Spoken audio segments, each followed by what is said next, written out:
Welcome back. Last episode we looked at what a prime number is. Now, try and answer this question.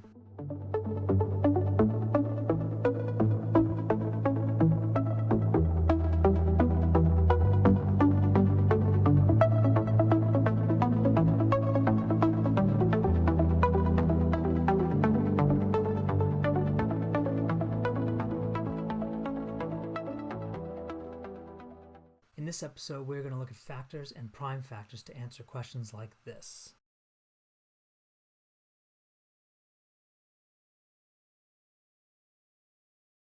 Alright, we're going to start with factors. Well, let's start off with, what is a factor? Let's go have a look at Google. That's usually helpful, right? What the? Okay, that wasn't helpful. Alright, look, this is why we're here, right? This is why we're here.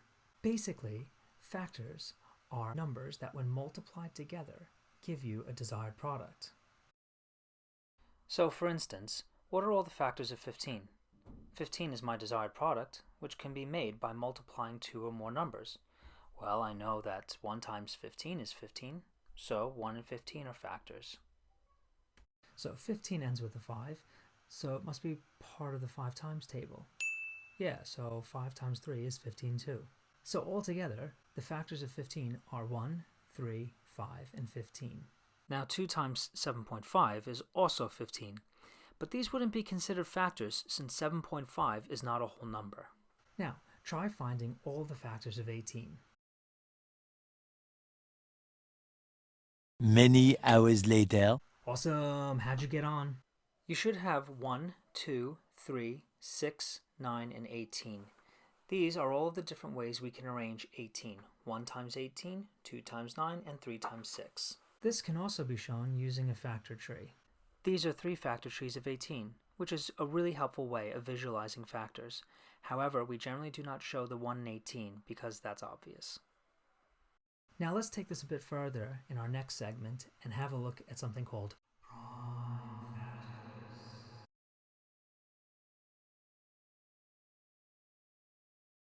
Prime factors are factors that are prime numbers.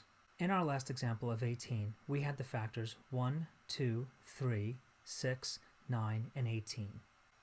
Of these factors, only 2 of them are prime, 2 and 3. The fundamental theorem of arithmetic, Nerd alert!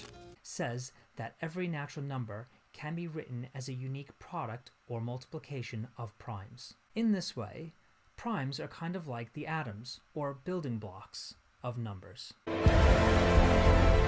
prophecy is true. A unique arrangement of atoms will produce iron. Another unique arrangement of atoms will produce wood.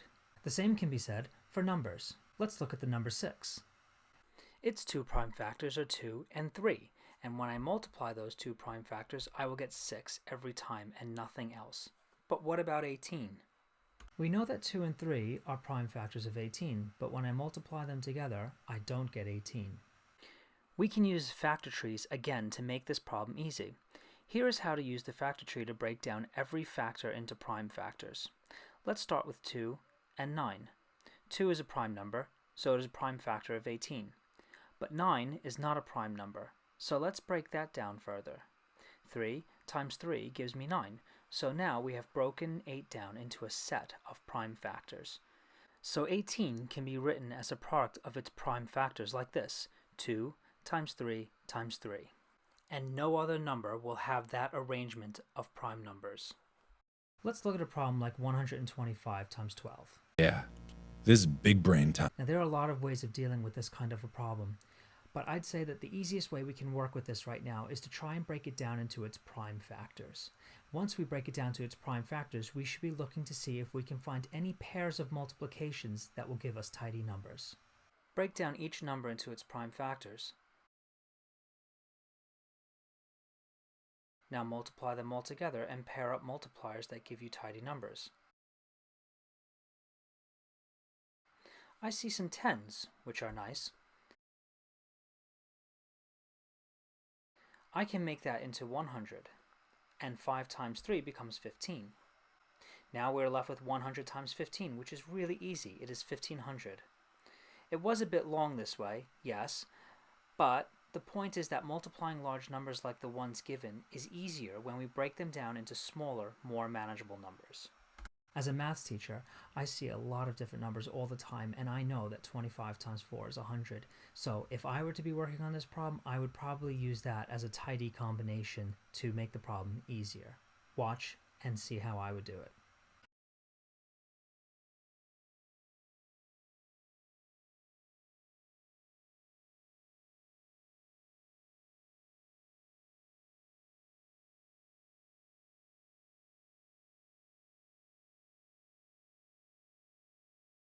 Here are our original questions that we started with. Alright, now you have a go.